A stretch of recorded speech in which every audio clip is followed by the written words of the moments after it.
the day the Liu family came to the orphanage to choose an adopted son. All the children gathered around, hoping to be selected and change their fate, becoming heirs of a wealthy family. However, I was indifferent. I hid in the wardrobe and fell asleep, thinking I could finally escape the tragic fate of being adopted by the Liu family and marrying Willow, the yandere girl. I thought I could live my life anew, free from the burdens of the past. But when I woke up, I found Willow standing in front of the wardrobe. She smiled brightly and said to me, "Don't hide. I'm here to take you home." Chapter 1. When I saw Willow's face appear in front of me, I thought I was still trapped in the nightmare from just moments ago. It wasn't until the orphanage director, her face stern, called my name, "George, why are you hiding in here sleeping?" that I snapped back to reality and realized everything before me was real. Seeing me frozen in place, the director reached out and pulled me out of the wardrobe. She straightened my collar and pushed me in front of the Liu couple, saying, "You were asleep, and Miss Willow asked us not to wake you. Everyone has been waiting for you." Willow was standing in front of the Liu couple, a faint smile on her face as she looked at me. She seemed different from the Willow I remembered,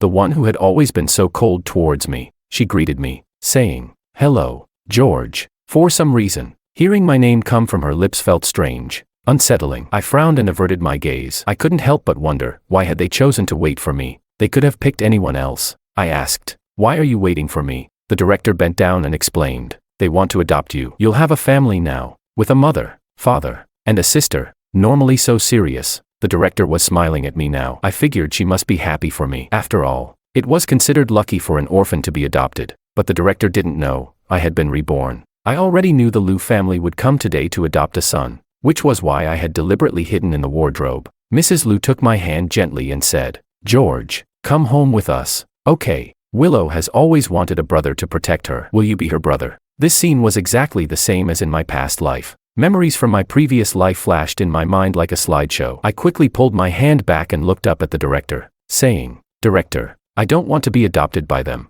The moment I said that, everyone was stunned. Willow was the most shocked. She furrowed her brows and asked, "Why?" I responded flatly, "Because I don't want to be your brother." Even though I had rejected her, there was no anger on Willow's face. Instead, she spoke more sweetly, with a subtle hint of compliance. She said, "Then, not as my brother, but will you come live with us at the Liu family home, please?" The director tugged at my sleeve, but she couldn't stop me from rejecting Willow again. I firmly refused. No. I thought Willow would give up after that. But when the director asked the Liu family if they wanted to choose another boy, Willow suddenly shouted, "Mom, I want him." She added, "Only he looks the most like my brother." Chapter 2. In my past life, Willow chose me from among the many boys because I resembled her brother. At the time, when I found out I had been selected, I thought to myself, God must really favor me. I was taken to the Liu family, renamed Liu George, and given my own room in their vast villa. Even though that room didn't truly belong to me, I was content. Mrs. Liu once said, "Children from orphanages can be a little rough around the edges. They don't know how to act with grace." So, I changed my habits and began to transform into someone more refined, someone less like myself. Mrs. Liu was strict with me. I had to practice the piano for more than 12 hours every day. Even though the teacher said I had no talent for it, Mrs. Liu would still sit with me every day to practice. But some things can't be forced. I would apologize. "Sorry, Mom, I still can't play well." Every time I apologized, Mrs. Liu would smile patiently at me and comfort me. "It's okay. As long as George tries hard, you'll get better at it." Later, I learned that playing the piano was her deceased son's favorite hobby. Her treatment of me was just her way of seeking the shadow of someone else in me, but I didn't mind. A fish dying of thirst doesn't care whether the water it gets is clean, as long as it's water. Just like a mother is to me, having one is enough. I practiced harder, trying to make her happy. We grew closer, more like a real mother and son. Then, at Willow's engagement party, both she and I were drugged. When Mr. Liu saw us, he fainted in rage. Mrs. Liu slapped me across the face and said, "I shouldn't have brought you to the Liu family in the first place." Willow stared at me with teary eyes, but I could see an emotion in them that I didn't understand. But I thought, maybe she regretted it. Regretted choosing me to be her brother. I said, "I really don't know what happened. I didn't drug my sister." I tried to explain myself, but no one believed me. Later, every time Willow betrayed me, every time she hurt our marriage, she would say, "Back then, you drugged me just to make me marry you. Now this is your punishment." Willow hated me. So, after we married, she would always slap my face in public, humiliating me. Many people in our social circle even started betting on how long our marriage would last. They'd say, a year at most. Once the child is born, Willow will leave him. But the outcome was unexpected. Willow and I were tangled up for 19 years. Even after I died, My tombstone still read, "Beloved wife, Willow." The director asked, "George, tell me, why don't you want to be adopted by the Liu family?" After Willow and her parents left, the director called me into her office. I remained silent for a long time before offering a half-hearted excuse. "I don't want to leave you and everyone." The director sighed and tried to persuade me to think it over again. I knew she was only trying to help me, wanting me to have a better future, but I didn't want to go down that path again. I didn't want to be tied to Willow anymore. However, that night, a fire shattered all my plans. Chapter 3. In the hospital, I looked at Willow coldly and asked, "Did you start the fire?" Willow quickly explained, "No, the fire was caused by old wiring. The fire department already confirmed it." Afterward, her lips curved downwards slightly, and with a sad tone, she said, "George, why do you think of me like that?" In this life, I had only seen her 2 or 3 times, yet Willow's attitude toward me felt strangely familiar. She stared at me, eyes full of hope, and said, "I just want to help you. If you agree to come home with me, my mother will pay the director's medical bills." The orphanage had burned down the night before, and the director had been severely injured while saving us. I scoffed, mocking her. This is the first time I've heard someone make threats sound so refined. Willow didn't argue,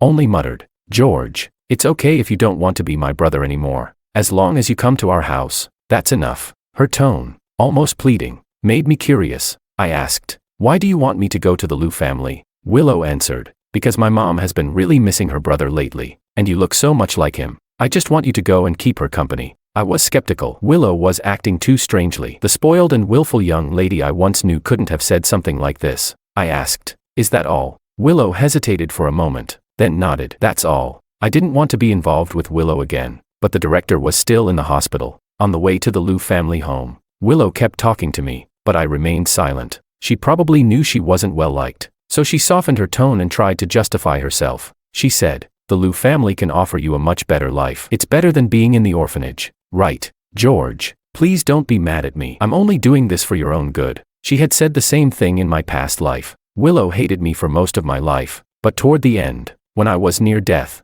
her attitude softened. But by then, it was too late. I was beyond help, and the only companion I had was my orange cat. One time, when Willow came back to the villa to see me, she got startled when the cat jumped out at her. She immediately threw it away, despite me having cared for the cat for months. Weakly, I asked, "Why?" She rolled her eyes and said, "You really have no heart." "I'm doing this for you, aren't I? Keeping a cat isn't good for your health." I realized then that her so-called "for my own good" was just an excuse, a selfish pretext. It was another way for her to torment me. She always did that. Anything I liked, she hated. When I was happy, she'd make sure to ruin it. When we arrived at the Liu family mansion, I saw Mrs. Liu waiting at the entrance. Willow had told her I was coming, so Mrs. Liu had already arranged a room for me on the 2nd floor. She smiled gently at me and asked, "George, this will be your room from now on. Do you like it?" I froze for a moment, staring at the room I had once lived in. Then, I shook my head expressionlessly. I was no longer the George from my past life, the one who longed for family affection. "So," I said, "Mrs. Liu, this is your biological son's room, right? There's so much of his stuff here. You've kept it so well. I can tell you really cherish these things. If I stay in this room and accidentally damage something, I'm sure you'd be upset. I saw a guest room downstairs. I'll stay there." Mrs. Liu looked at me, wanting to say something, but Willow interrupted her. "Mom," she said, "if George wants to stay downstairs, let Auntie tidy up the room for him." I looked at Willow, who had spoken up for me. She probably didn't realize that the reason I didn't want to stay on the 2nd floor was because her bedroom was right next to it. In my past life, before Willow's engagement, we were actually close. Even in college, when Mrs. Liu asked me, "George, what kind of wife do you want to find?" I thought for a moment and was about to speak, when Willow draped her arm over mine, acting cute. "Of course, my brother likes someone like me, right?" I helplessly smiled and said, Okay, I'll find a girl just like my sister." That innocent joke would later become the testimony of me drugging my own sister. Every time I tried to explain, "I didn't drug you," Willow would grab my arm and argue, "You always said you liked me. You liked me all these years. And in the end, you even drugged me to make me marry you. Why can't you admit it now?" Chapter 4. Perhaps it was because I had returned to this villa, but that night, I dreamt of things from my past life. In the final days of my life, the doctor said to me, "It's not good for you to be alone all the time. Maybe you should call your family or friends to spend more time with you." I responded, "I don't have any family. As for friends, my best friend used to be Willow's fiancé, named Makoto. It was only after 5 years of my marriage to Willow that Makoto returned to the country. That night, Willow hosted a reunion for him with many of her old friends. Someone deliberately recorded a video of the gathering and sent it to me. Makoto and Willow were sitting in a corner, kissing passionately. It was just a few seconds of footage, but I watched it over and over again for the entire night. It was that night I made the decision to ask her for a divorce. She bit her lip and asked, "Why?" I showed her the video. I said, "Willow, I know you married me out of necessity, but now that Makoto has returned, it seems he's still willing to accept you. Let's divorce and go our separate ways." Actually, before this, I had already proposed divorce to Willow several times, but she had always refused. I thought that now, with Makoto back, she would finally agree, but Willow still went into a frenzy, tearing up the divorce papers I had prepared, yelling hysterically at me, demanding that I be responsible for her for the rest of my life. At that moment, a voice came from behind. "George, brother, are you okay?" I suddenly woke up and, without thinking, slapped the person in front of me across the face. Willow, looking like a young girl, stared at me, her eyes filled with grievance. She said, "I heard you talking in your sleep outside the door, and you sounded angry, so I came to check." After speaking, she covered her face and turned to leave. Before she reached the door, she looked back and said, "Mom asked you to have breakfast. You're going to be late for school." Just like in my past life, the Liu family had transferred me to Willow's school. I saw her walk into the classroom with me. Someone asked her, "Willow, who's this?" Willow introduced me seriously. "This is George. He's currently staying with us." I suddenly remembered how, in my past life, before the incident with the drugging, when Willow introduced me to people, she always looked happy and said, "This is my brother, George." I looked at Willow, who was only a step away from me, and suddenly realized she seemed different from the Willow I remembered. She didn't resemble the innocent girl from my past life, nor the one who later tortured and sought revenge on me. My heart skipped a beat, and I suddenly had a thought. I called out, "Willow." Just as I was about to ask her about my suspicions, someone else also called her name. "Willow." Willow glanced at me and then looked behind me. I turned around too. Standing at the door was Makoto. He said, "Willow, wait for me after school. I need to talk to you." Only then did Makoto notice I was standing next to Willow. His gaze toward me was far from friendly. He scanned me from head to toe and said, "You're the one staying with the Liu family." After all, he was my best friend in my past life. The moment Makoto looked at me, I could feel his obvious hostility. It was completely different from the past. In my previous life, when Makoto found out I was Willow's brother, he was thrilled, put his arm around my shoulder, called me George, and brought me into his circle. But now, his attitude was just like the last time I saw him in my previous life. That encounter had not gone well. I asked him, "The surveillance shows that the only people who went into Willow's room that day were you and me. I didn't drug her, so it must have been you, right?" Back then, I couldn't understand it. He liked Willow so much. Why would he destroy their engagement party? Willow had answered for me. "His name is George, not that guy." Makoto looked at me and gave a perfunctory smile before not saying anything else. Later, as I sat at my desk, I noticed Makoto kept glancing over at me. Even though I felt uneasy, I forced myself to ignore him, turning my gaze back to the lesson and trying to focus. Chapter 5. In my past life, I wasn't good at studying, but Mrs. Liu didn't mind my poor grades. It seemed that the worse I did, the happier she was. She would always say, "George is becoming more and more like A's." He never liked studying either. A parent's love for their child is deep and far-reaching, but what mother would wish for her son to be a carefree playboy?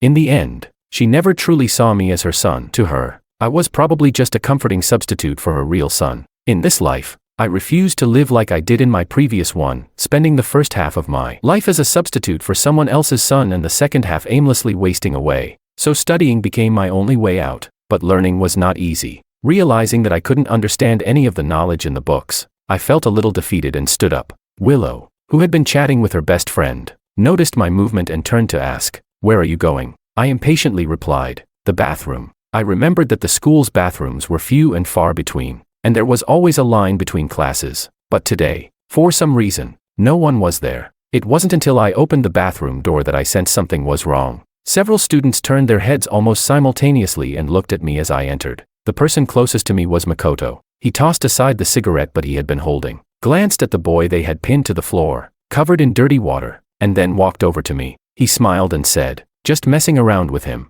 You're not going to tell Willow, are you?" Looking at the cigarette butt on the floor, I suddenly realized I had never truly understood Makoto. If I had, I would have known that he smoked while studying and bullied classmates. After thinking for a moment, I said, "I'm not that close with Willow." "Really?" Makoto asked, his tone softening a little. But don't you stay at her house? I looked him in the eye and replied, I stay at her house, but we're not close. Makoto nodded and said, that's good. With that, he quickly led his group away. Once they had left, I glanced at the boy on the floor. I quickly looked away and entered a stall. When I came out, the boy was standing by the mop sink, his back to me. He had no shirt on and was trembling as he rinsed his shirt under the faucet. Perhaps hearing the door open, he quickly wrung out his shirt, put it on, and lowered his head, hurrying out. As he passed by me, I reached out and grabbed his arm. The boy looked up at me in confusion, and I met his gaze. We silently stared at each other for a long time before I remembered his name, David. I took off my coat and tossed it to him, saying, your shirt's wet, wear mine. David lowered his head again and refused.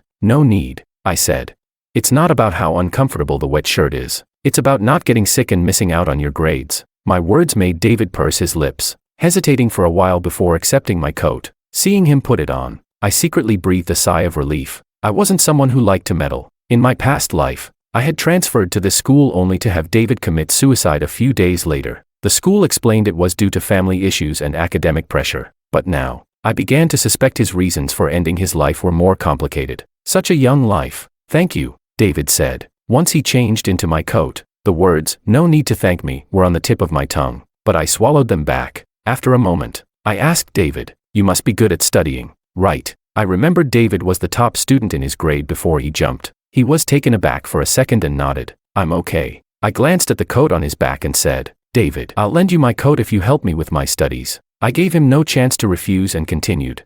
After the quiz, we'll switch seats. We'll sit together, so you can help me study. David hesitated for a long time before finally agreeing. After school, Willow insisted on me riding with her. As soon as I got in the car, Makoto called out to her, Willow, can we talk? I wasn't interested in their situation and didn't want to listen. But the atmosphere in the car was quiet, and Makoto's voice was loud and emotional. Their conversation drifted in the wind and reached my ears. Makoto asked Willow, did you break up with me because of George? Willow, we've been together for so long, and as soon as George shows up, you want to break up with me? I can't think of any other reason. Willow shook her head and said slowly, it has nothing to do with anyone. Makoto, I just suddenly realized I don't have romantic feelings for you. I've always seen you as a brother. In that moment, I suddenly understood why Makoto had been paying so much attention to me today, even turning around to look at me in class. Chapter 6. At dinner, Mrs. Liu suddenly said, George, I've found you a piano teacher starting tomorrow. Before she could finish, she was interrupted by Willow. She said,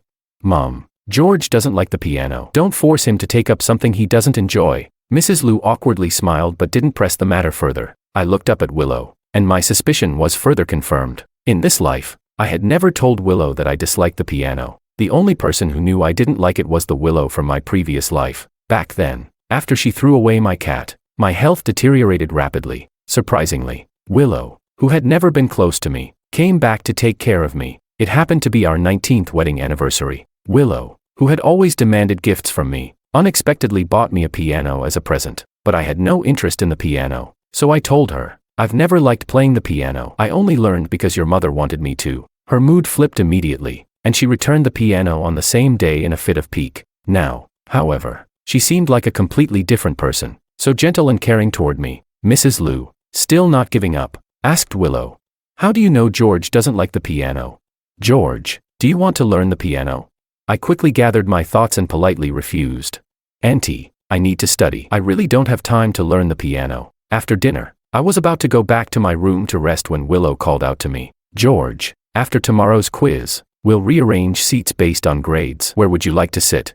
When I didn't answer, she continued, how about the 5th row by the window?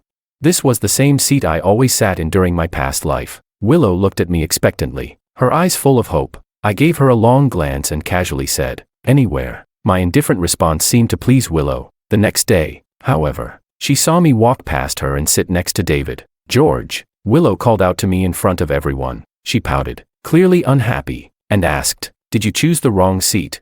I replied, nope. Willow stood there, looking at me with a hurt expression, and after a long pause, quietly sat down. I couldn't help but comment to David, aren't you the first one to pick your seat? Why'd you choose this one? David had chosen a terrible seat, in the middle of the 1st row. He said, I'm nearsighted. If I sit too far away, I can't see the blackboard. He didn't usually wear glasses. Seeing my skeptical look, David openly explained, I don't have enough money. So I didn't get glasses. I pursed my lips and said, "Oh, I thought you chose this awful spot to leave it for me on purpose." David looked up from his paper and honestly replied, "You're overthinking it." Regardless of whether I was overthinking or not, after school, I took David to the optician outside the school and forcibly got him a pair of glasses. I joked, "You can't see the blackboard, and if your grades slip, who will help you study? This is your tutoring fee," I added. After all, I was using the Liu family's money. They owed me a lot, so what was a little more money spent? I hadn't expected David to cry. He hadn't shed a tear when Makoto and his group beat him up, but when I handed him the glasses, he was in tears. He choked up and said, "George, when I have money, I'll definitely repay you." I managed to calm him down, but on our way back to class, Willow stopped me in the stairwell. She confronted me. "Why didn't you pick the seat we agreed on?" I impatiently asked, "Who said we agreed on anything?" "Willow, did I promise you anything?" Willow fell silent. She looked at me for a long time, and then with a pitiful tone, she said, "George, why has everything changed? Are you also?" I smiled back at her and asked, "Also what?" Unfortunately, Willow didn't answer, but word of her search for me reached Makoto. After class, Makoto came to find me personally, warning me, "Stay away from Willow." David, concerned, also advised me, "George, you should stay away from Willow. Try not to interact with her," to persuade me. He even mentioned how Makoto had bullied him before. He said, "Willow only asked me one question, and Makoto accused me of having bad intentions toward his girlfriend. George, Makoto's not someone you want to mess with. I'm worried he'll cause trouble for you." I would have preferred to stay far away from Willow, but she was like a clingy spirit, always appearing unexpectedly at my side. I sighed quietly. I put down my exercises and patted David's worried shoulder, reassuring him, "Don't worry." However, David's worries quickly came true. Chapter 7. Makoto cornered me in the hallway, asking, "Can we talk?" I was about to refuse, but when I saw the unmasked hatred in his eyes, I suddenly changed my mind. I replied, "All right." Makoto's attitude toward me this life was so different that sometimes I even wondered if he, like Willow and I, had also been reincarnated. I took 2 steps toward him, smiling as I asked, "What do you want to talk about?" Makoto said nothing. As the noise in the stairwell grew louder, he tilted his head, and with a sneer in his voice, he said, "Nothing. If you weren't fostered in the Liu family, you wouldn't even have the right to talk to me." As soon as he finished speaking, he suddenly fell backward down the stairs. Willow, who was coming upstairs, happened to witness him tumbling down. Makoto looked heartbroken as he said, "George, why can't we just talk? Why did you hit me?" I was speechless. What was going on here? His words drew angry glares from the students around who didn't know what had happened. Willow bit her lip, saying nothing, but gazed at me with a conflicted look as I stood in the hallway. After a while, several of Makoto's underlings helped him up and took him to the hospital. As they left, Makoto sighed dramatically. "Willow, I think my leg is ruined. I'm not sure if I'll ever be able to run again." Willow looked down at his leg, worried, and softly tried to comfort him before sending him off. Once everyone had dispersed, Willow walked up to me. She looked up at me with a stern expression and said, "George, go apologize to Makoto." I laughed and said, "He fell by himself. Why should I apologize?" Willow sighed deeply and said, "Makoto is an athlete. Are you saying he's using his own legs and his future to frame you?" "George, I know you hate Makoto, but that's all." She suddenly realized something and stopped mid-sentence. I sneered and asked, "All what?" "Willow, I just transferred here. I don't have any conflicts with Makoto. Can you explain why I would hate him?" Willow bit her lip, staring at me. The more she tried to hide the truth about her reincarnation, the more I wanted to expose it. I spoke slowly and deliberately. "Because you know I, like you, have been reincarnated, right? You know how much Makoto hurt me in my past life. You think I have a blood feud with him, so I'm getting revenge, right?" I thought by now, she couldn't possibly pretend anymore, but Willow hesitated, her lips trembling, and in the end, she still denied it. She said, "What are you talking about? I don't understand, but if you've done something wrong, you should apologize. Go apologize to Makoto." "Okay." I couldn't help but laugh at the absurdity of it all. I looked into her eyes and smiled. "Willow, you're still the same. Even in this new life, you're still so timid." Willow had always been pampered by the Liu family, and beneath her spoiled attitude, there was nothing but a fearful heart. She always blamed others for her mistakes. In her world, she was always right, and everyone else had to be the one to apologize first. So, she couldn't face the mistakes she made in her past life, nor could she admit that she had been reincarnated. My words made Willow's pupils tremble, and her eyes reddened. But soon, she turned her face away, unable to look me in the eye. Her voice was choked as she said, "I'm going to check on Makoto." Afterward, she quickly turned and walked away. I wasn't sure if she was really worried about Makoto or if she just wanted to escape from me, but I wasn't about to let her off the hook. I quickly caught up with her, grinning.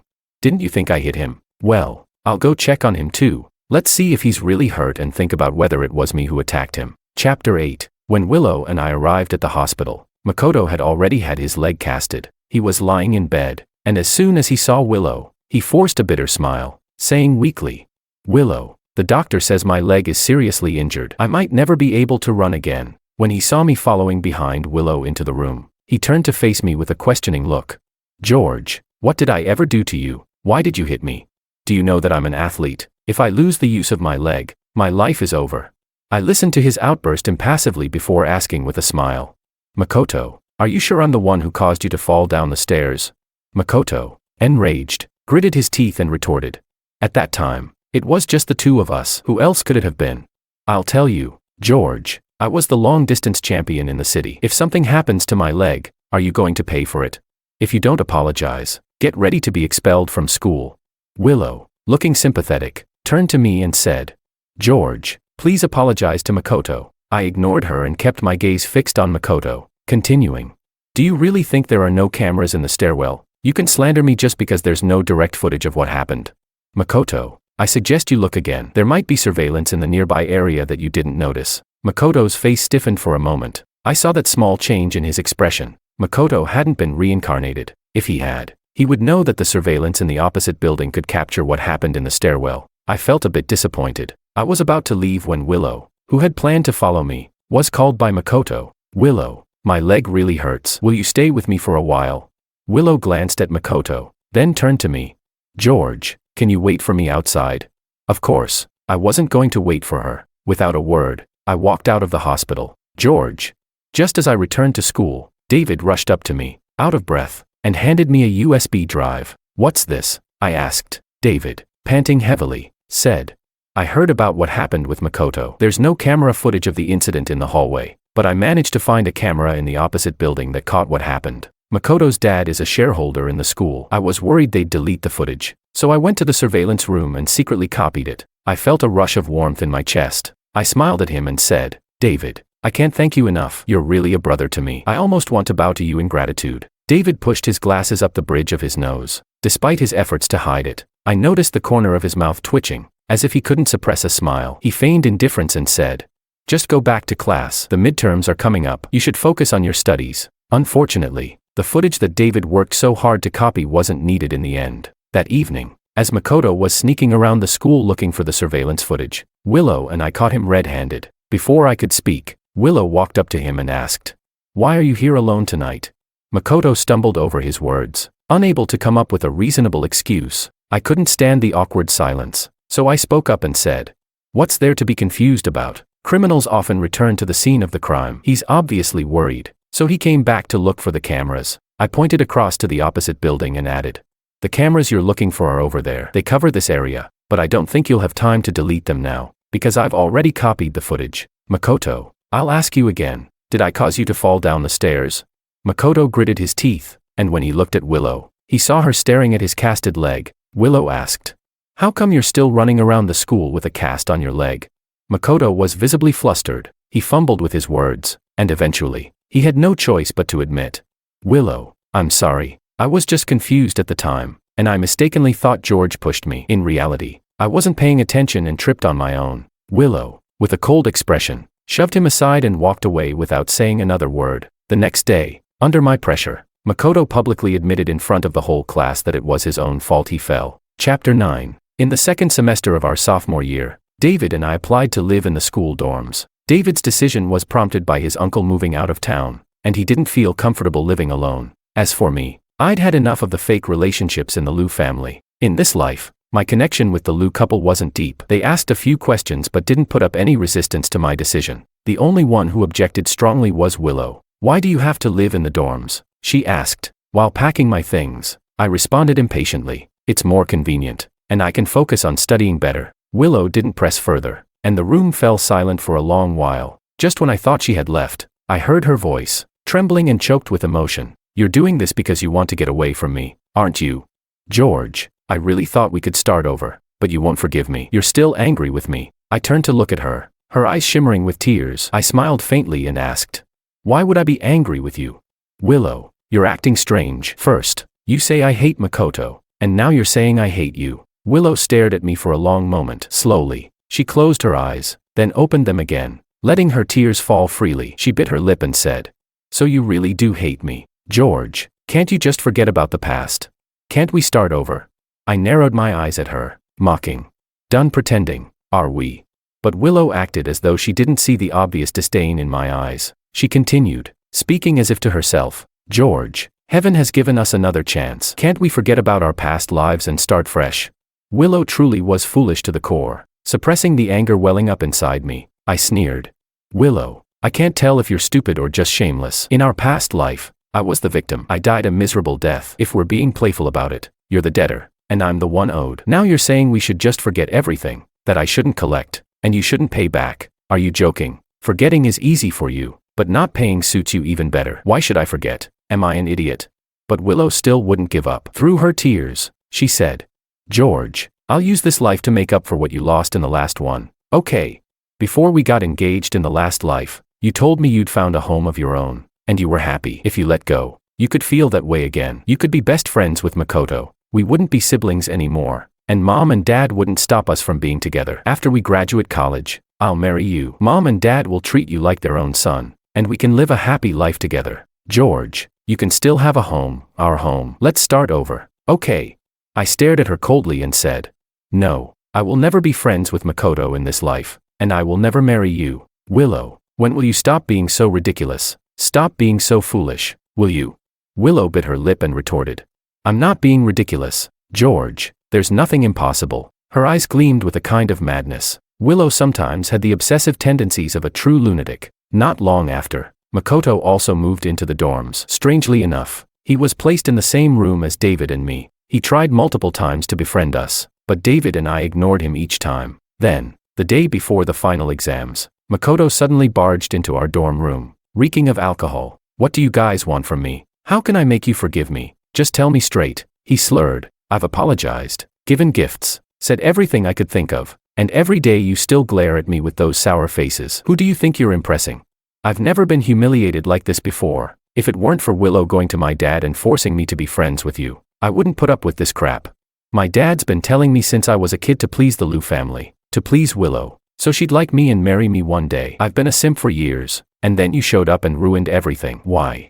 David and I exchanged glances. Watching Makoto slump drunkenly onto the floor, I motioned for David to leave with me, and as we walked out, he asked, do you think I'm being too harsh? He apologized. I waved my hand dismissively. Don't think like that. You're the victim. He's the perpetrator. He can apologize, and you can choose not to accept it. If perpetrators could erase their crimes with a few simple words, they'd only become bolder in their wrongdoing. If that happened, justice would cease to exist. In my opinion, David was already too kind. He even took the time to carry Makoto back to his bed before leaving. But after that night, Makoto's behavior only grew stranger. He started clinging to us relentlessly. He requested a seat change so he could sit directly behind me in class. Makoto created the illusion that we were close friends, telling anyone who would listen, I've decided I want to study hard and get into the same university as George and David. He frequently asked me to help him with his studies, pleading, George, won't you teach me?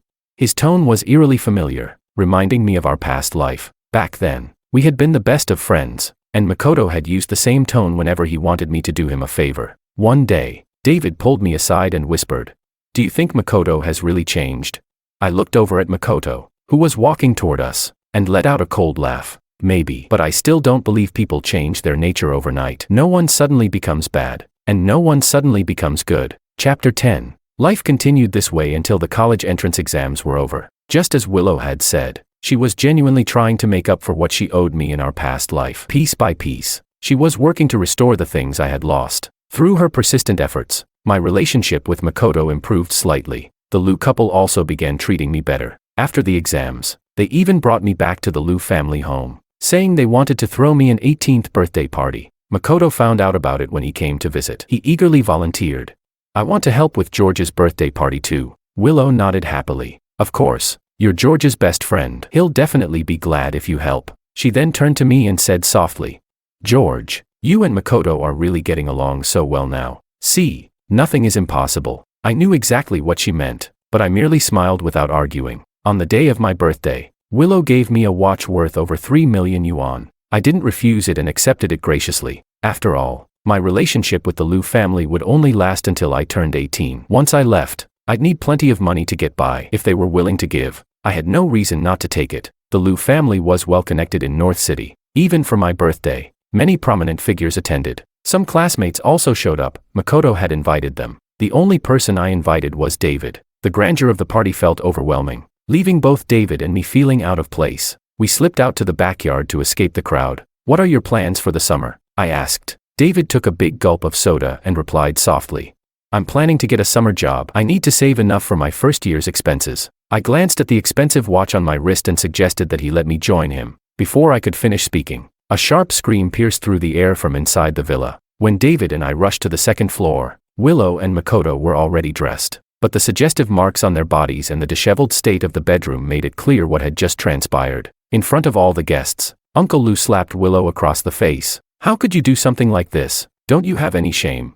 Makoto stepped in front of Willow, shielding her. If you're going to hit someone, hit me. It's all my fault. The Liu household descended into chaos. Willow tried to approach me to explain, but Makoto's parents stopped her. Willow, this is all our son's fault, but what's done is done. The party ended early, with guests leaving by 10 p.m. Judging by the cordial smiles and polite words exchanged as they departed, it seemed the Liu and Makoto families had already reached an agreement on how to handle the situation. As I passed by the study on my way to bed, I overheard Uncle Liu telling Aunt Liu, let's arrange their engagement in a couple of days. Start preparing for the engagement banquet. Late that night, Willow knocked on my bedroom door. I pretended not to hear. The next morning, as I was about to leave with David to look for summer jobs, Willow intercepted me. She tried to explain. I don't know what happened yesterday. We were drugged. I looked at her with a mocking smile and asked, oh, drugged by someone else, or by yourself? Pain flickered in Willow's eyes. Why would I drug myself? She asked. I replied in a scornful tone. Why not, Willow? In our past life, didn't you drug yourself and then blame me for it? In our previous life, I had always believed it was Makoto who had drugged Willow. It wasn't until I was on my deathbed that Willow confessed the truth to me. She had said, George, what else could I do? I loved you. I fell in love with my own brother. I thought if I did that, Mom and Dad would agree to let me marry you, but I didn't expect Dad to die from the shock. George, if it weren't for my feelings for you, I wouldn't have caused Dad's death or spent my whole life burdened by guilt, too ashamed to even face my own mother. George, you were at fault too, so you deserve to stay in hell with me. As she spoke, she suddenly embraced me, saying, George, don't leave me. I was wrong. I was so wrong. Please don't leave me like this. In our past life, Willow deceived everyone, including herself. She even managed to shift the blame for her actions onto me to soothe her own guilt. She had always been a coward, clinging to self-deception, whether in our past life or this one. Now, she choked out an apology. I'm sorry. I'm so sorry for what I did to you in our past life. George, I truly know I was wrong. Please forgive me, won't you? But this time, I really wasn't the one who drugged us. Please believe me. She reached out, trying to grab my hand, but I pushed her away. As I turned to leave, I heard her say behind me, George, I'll break off the engagement with Makoto. Will you wait for me? I left without looking back. Chapter 11. As college approached, David came to the Liu residence to help me pack. The Liu couple had reverted to their usual cold demeanor. When I mentioned I was moving out, they reacted indifferently, offering a few polite remarks but little else. Everything was going smoothly until Willow returned home unexpectedly. She blocked my way and asked, Did Mom and Dad really agree to you moving out? When I nodded, disbelief flashed across her face. How is that possible? They've always said they liked you and treated you like their own son. Let me go ask them. While she went inside, David and I left with my things. As we exited the neighborhood, we ran into Makoto. Unlike before, Makoto didn't greet us or try to curry favor. He looked like he wanted to ignore us entirely but then stopped and turned back, calling out to me, George, you didn't seriously think I wanted to be your friend, did you? He sneered. To be honest, if it weren't for Willow's request, I wouldn't even waste a glance on someone like you. It seemed that his engagement to Willow had emboldened him, allowing him to reveal his true colors. He smirked and continued, By the way, it was me who drugged Willow at your birthday party. I looked at him, feeling nothing but disgust. He and Willow truly deserved each other. Their methods were equally vile. Makoto carried on smugly. I'll marry her. Make her my wife. The Liu family only has one daughter. In the end, Everything will be mine anyway. Honestly, I don't even like Willow that much, but my parents are desperate for this marriage. It's all about the benefits, you know. Makoto boasted about the advantages of marrying Willow, but I remained expressionless. No one knew better than I did how miserable life with Willow could be. Still, I thought to myself, let the wicked deal with each other. It was fitting. After parting ways with Makoto, David sighed and said, George, you were right. No one suddenly becomes bad, and no one suddenly becomes good. He added, thankfully, we didn't fall for any of it. Chapter 12. 4 years later, after graduating from college, David and I decided not to pursue further studies. Instead, we started a business together. The expensive watch Willow had given me became our startup capital. With a bit of luck and memories from my past life, our company quickly gained traction, thriving under our management. The next time I saw Willow was at a bidding event. Over the years, I had heard bits and pieces about her and Makoto. They had divorced not long after their marriage. At first, Makoto refused to agree to the divorce and even resorted to violence. But when Mr. Liu found out, he brought up past grievances and used every means at his disposal to send Makoto to prison. Only then did their miserable union come to an end. After the bidding event, Willow caught up with me in the parking lot. She seemed nervous and hesitant. After a long pause, she finally said, I'm sorry, George. I glanced at her and replied coldly, if you're truly sorry, then withdraw from the bidding. Willow hesitated for a moment before surprisingly agreeing. All right. Even so, I didn't believe her. In business, there's no such thing as trust, especially between people like us. Later, I called David to update him on the bidding results. David sighed and said, the Liu family's involved. Does that mean we don't stand a chance?